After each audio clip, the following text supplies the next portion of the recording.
Votos cordiais de saúde e paz a todos. Falaremos hoje sobre um questionamento que os apóstolos fizeram ao próprio Jesus. Por que falas por parábolas?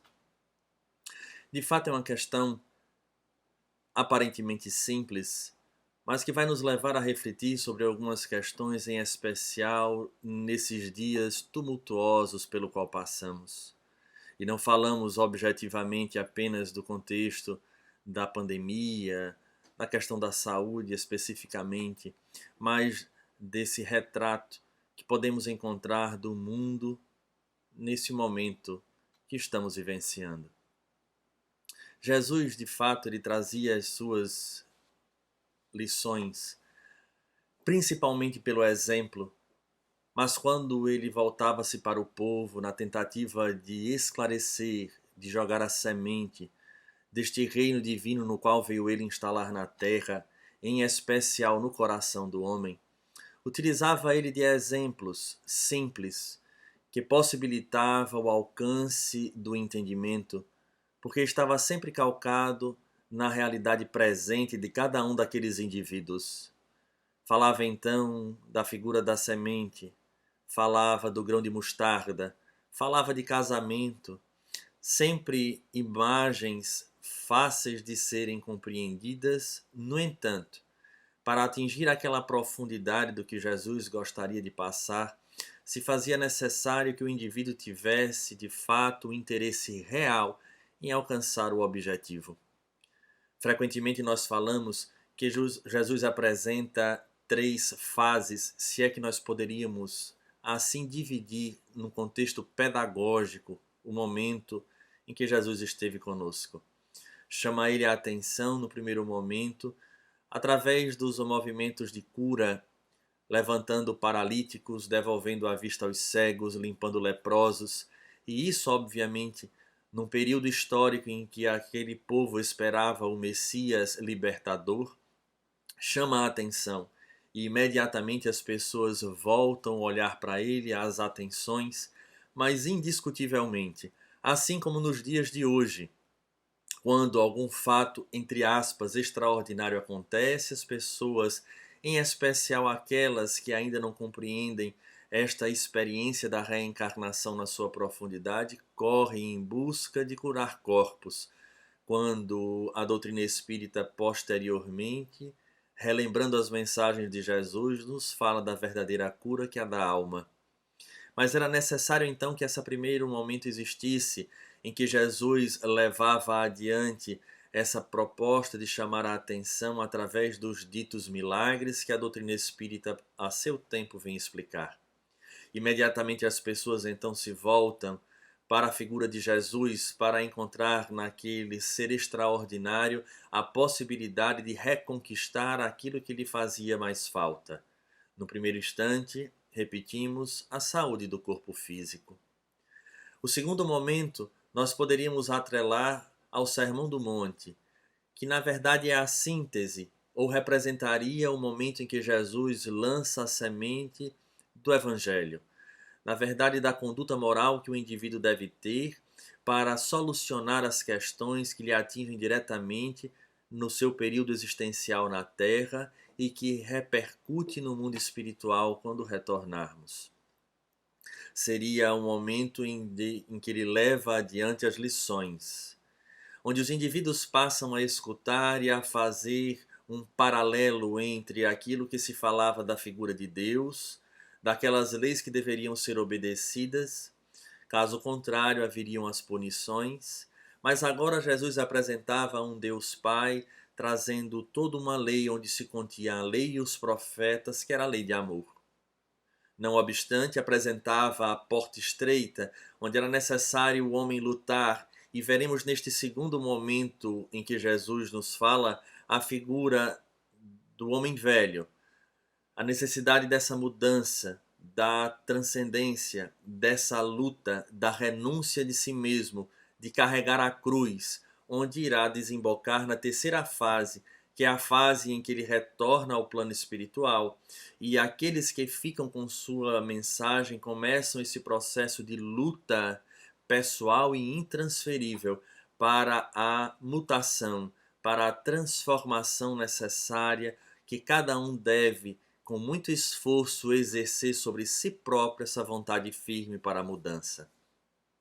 Podemos distinguir então essas três fases, o que não quer dizer que elas obedeçam a uma cronologia, mas em termos, como dissemos, pedagógico, para compreendermos essa passagem.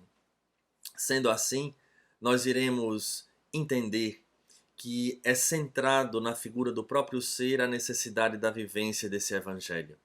E como aconteceria e acontece ainda nos dias de hoje, nós queremos a chave ou a pílula que resolva o problema que até então trazemos.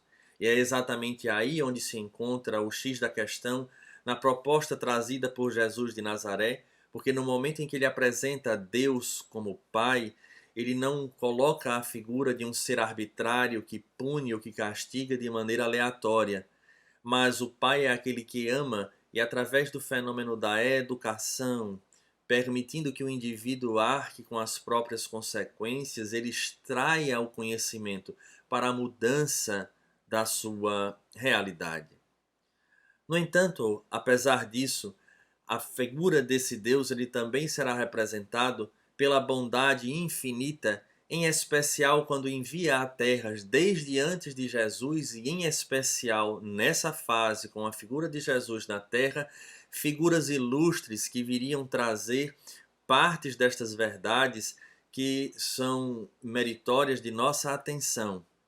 Deveríamos dar crédito a todo o conteúdo trazido por estes espíritos iluminados e que vieram para iluminar, porque seria muito contraditório Deus, no qual se fala que é amor, simplesmente jogar os seus filhos na terra sem uma bússola, sem um oriente, para que pudéssemos, uma vez tendo essa consciência desperta, seguirmos o caminho sem tantas dificuldades. Sendo assim, ele apresenta, ele traz, ou melhor, ele envia, é a melhor palavra, Jesus à terra para servir de norte. E Jesus então agora transforma através de parábolas esse conteúdo que vai servir para nos orientar na estrada da evolução.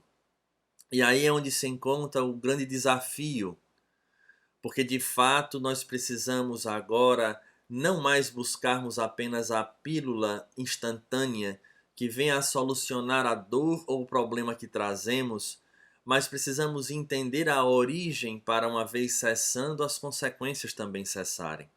A parábola, então, ela nos trará algumas possibilidades, onde, em especial, o próprio Jesus responde no Evangelho de Mateus, no capítulo 13, quando os próprios apóstolos perguntam a ele por que lhes falas em parábolas. Está aqui no capítulo 13, no versículo 10. Os próprios apóstolos, em observando Jesus conversando com o povo que o cercava, que veio em busca daquilo que era o mais objetivo, né? Talvez curar corpos para voltar a ter a saúde, para exercer o mesmo tipo de vida que estavam vivenciando. Jesus então dá a resposta aos próprios discípulos e diz assim: por isso lhe falo em parábolas, porque vendo não veem, e ouvindo não ouvem e nem compreendem. É muito interessante nós observarmos essa resposta de Jesus, que ela nos abre mil possibilidades, e a doutrina espírita, com a sua condição de ferramenta filosófica, faz com que a gente tenha a possibilidade de enxergar essa resposta de Jesus por ângulos diversos e não limitados. Ou seja, é possível que sempre alguém venha com acrescentar, às vezes pela própria maturidade ou pela condição de enxergar algo que ainda não alcançamos. Nos chama a atenção primeiro é a temporalidade.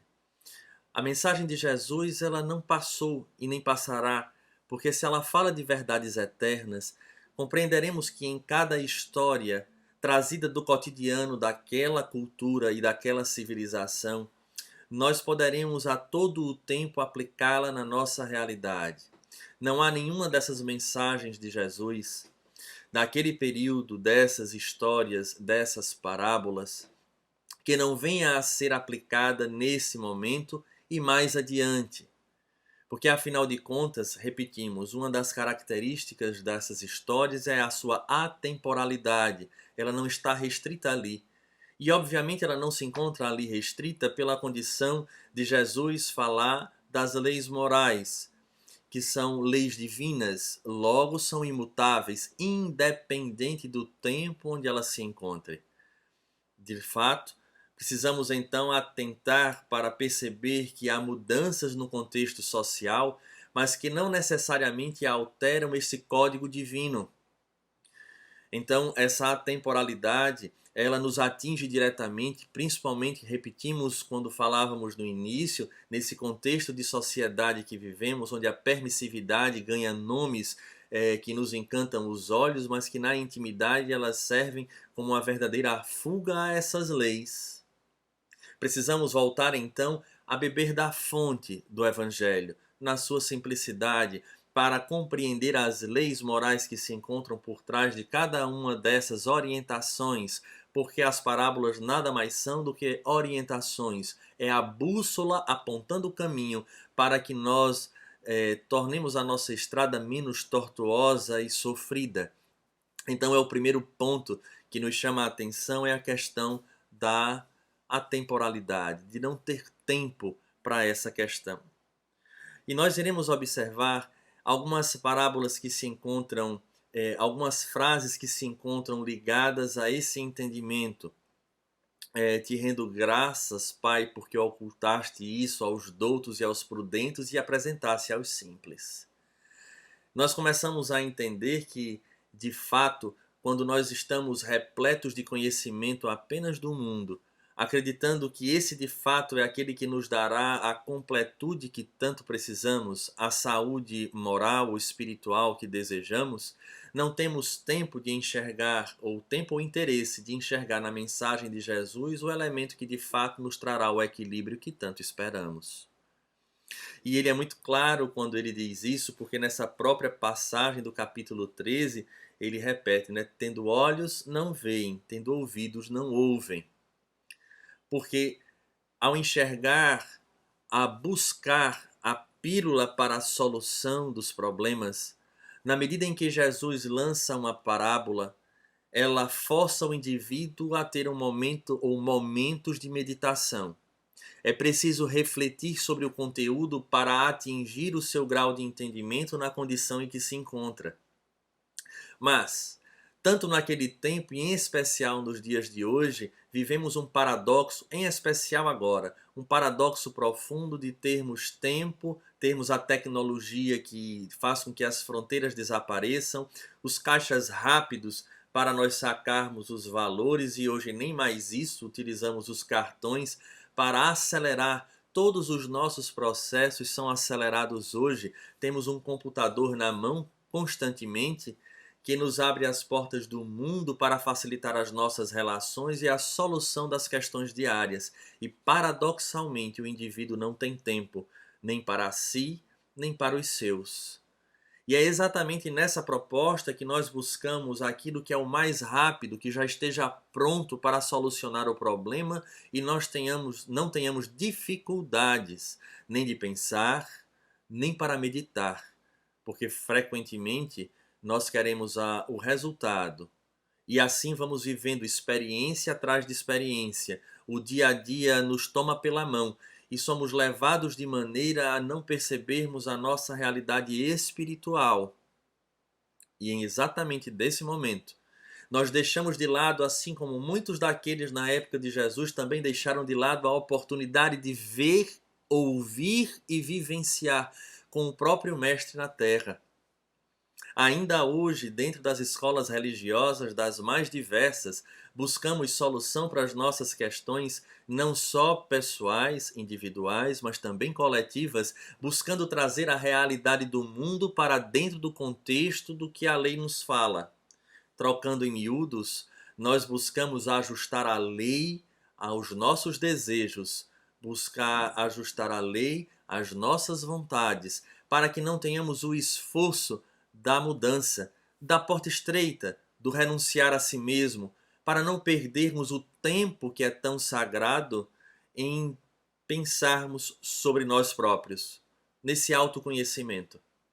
Sendo assim, da mesma forma que naquele tempo muitos perderam a chance de encontrar-se, deparar-se frente a frente com Jesus, podendo aurir dele próprio as lições, muitos hoje repetimos nas diversas escolas religiosas e dentro do Espiritismo também. Nós não temos mais esse tempo de mergulharmos nessa passagem. Então, de fato, temos olhos e não vemos. Tendo ouvido, nós não ouvimos. E assim repetimos quando ele próprio diz, né, agradece a Deus por ter ocultado isso aos doutos e aos prudentes. Nós estamos, às vezes, tão cheios de nós próprios, tão repletos de conhecimento, que esquecemos da própria divindade e, em especial, da espiritualidade, aquela que se encontra mais próximo, que nos intui a tantas coisas positivas e a romper com alguns medos que trazemos, e ainda assim tentamos racionalizar num fenômeno psicológico de fugirmos às nossas responsabilidades. Por isso, Jesus falava por parábolas, porque era necessário que o indivíduo tivesse, acima de tudo, o interesse, a vontade real de buscar um roteiro diferente, porque trilhando pelas mesmas estradas não chegaremos a lugares diferentes. Chegaremos sempre nos mesmos lugares.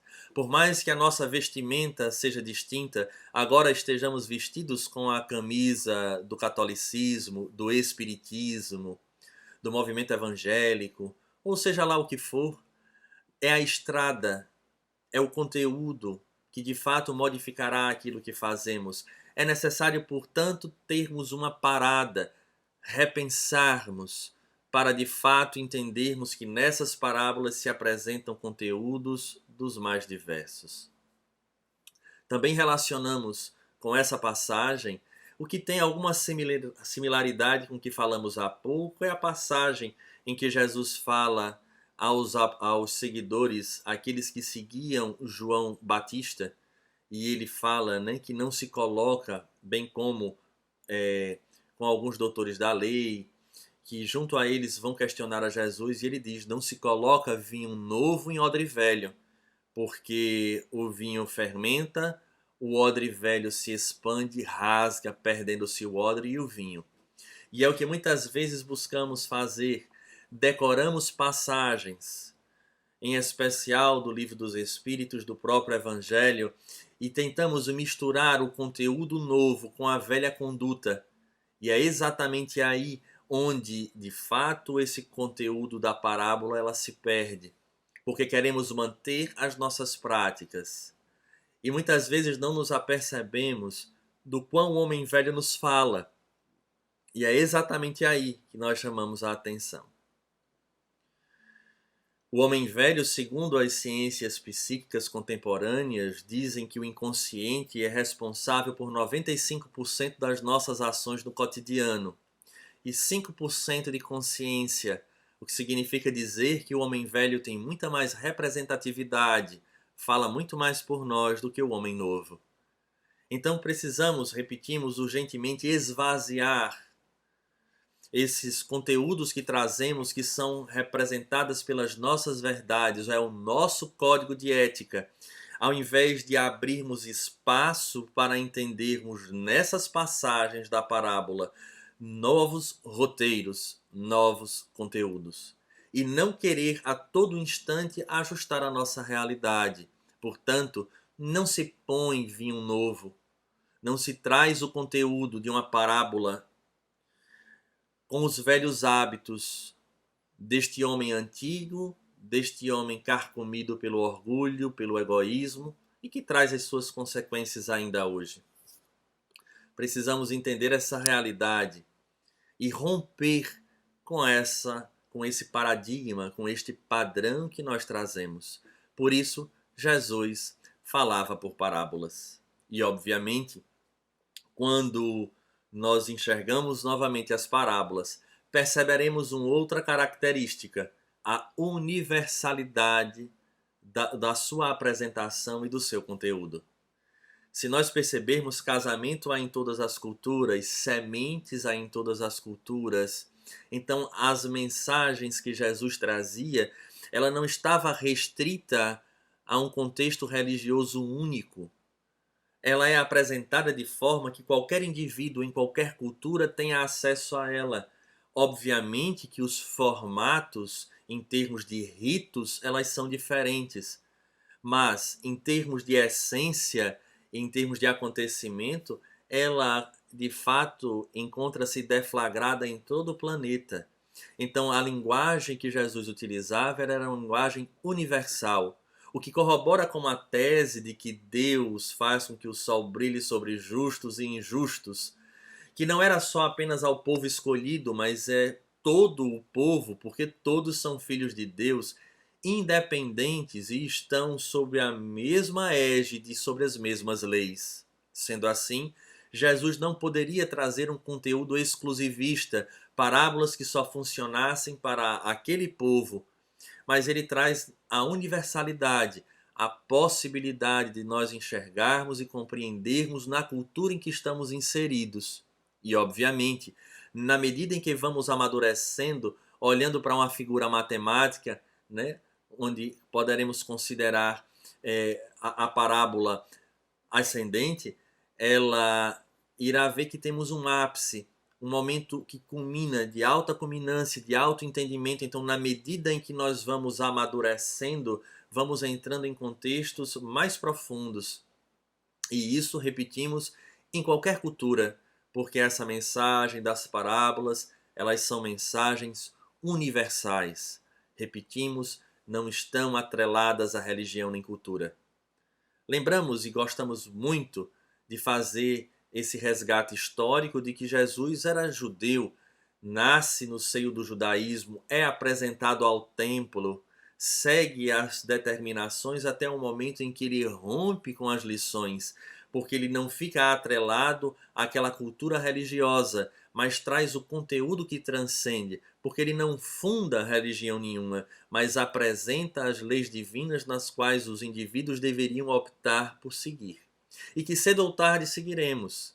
Então, essa mensagem, repetimos, ela deveria ter de fato um fundo universal. Por isso, manda ele que se vá aos gentios, trazer aqueles que não tinham essa raiz judaica da tradição, mas numa condição até lógica. Manda primeiro que se busque os filhos transviados de Israel, porque em tese seria mais fácil. Mas vejamos que talvez esses filhos transviados de Israel representem talvez toda a humanidade, em especial os religiosos, que estão tão cheios de conteúdos, de pensadores, que o sentimento, a razão, ficou de lado. Essas duas forças para que de fato o homem novo surja através do entendimento dessas parábolas. Ora, façamos um paralelo, né? Quando Jesus diz assim, que é necessário passar pela porta estreita. Hoje, o que significa passar pela porta estreita quando vivemos uma sociedade altamente permissiva, onde essas leis divinas que se apresentam, em especial na doutrina espírita, decodificada pelos espíritos de maneira tão clara, ficamos organizando e arrumando aqui e ali maneiras de caber aquilo que desejamos, e muitas vezes são desejos inferiores, onde não respeitamos coisas tão simples. Então, de fato, essas passagens nos falam a verdade. O problema é que muitas vezes nós não queremos interpretar já com o entendimento que temos e tentamos mascará-la para silenciar em nós a consciência que nos solicita uma conduta mais austera para com nós próprios. Então, esse contexto universal, ela está caracterizado aí nas parábolas, porque todo aquele que entra em contato de fato com a essência delas, vai compreender uma verdade que lhe toca no fundo da alma. Lembramos a própria figura do Mahatma Gandhi, onde todos nós temos decorado o que ele achava do Sermão do Monte, mas além do Sermão do Monte, o próprio Evangelho servia para ele de um manancial de conteúdo, porque ele compreendia o que estava na essência daquelas passagens. Então, não era a condição de ser da religião, mas em especial de extrair da parábola a bússola, o mapa, o roteiro a ser seguido. Então, poderia ser hindu, pode ser um ateu, pode ser indivíduos de diversas crenças, mas a parábola, repetimos, além de atemporal, ela é universal. E quando então chegamos no momento em que surge na Terra a doutrina espírita, e Allan Kardec pergunta sobre o guia e modelo da humanidade, os espíritos respondem Jesus. Ele agora apresenta-se para nós na figura ímpar do mestre real, do professor, do educador, nos trazendo um conteúdo completamente distinto do que até então se apresentava através de inúmeras normas e regras, determinações cujas religiões tradicionais traziam. A doutrina espírita agora nos abre um horizonte completamente distinto, mais amplo e profundo ao mesmo tempo.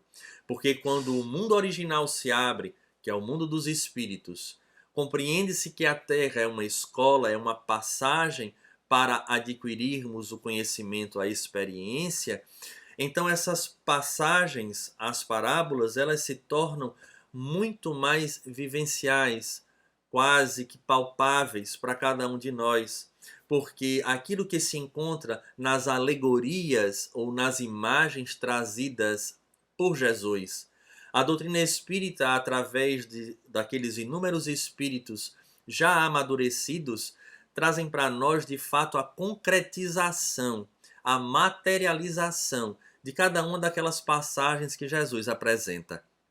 Então a doutrina espírita, quando nos fala da realidade de Deus, da pluralidade dos mundos, da reencarnação, da comunicabilidade com os espíritos e de tantas outras verdades que a doutrina apresenta, aquelas parábolas agora passam a ser vistas de uma maneira mais aprofundada e muito mais fácil de ser compreendida, mas ao mesmo tempo gera sobre nós uma consequência muito maior. Porque na medida em que passamos a compreender ela numa profundidade diferente, numa amplitude maior, a responsabilidade é de igual proporção.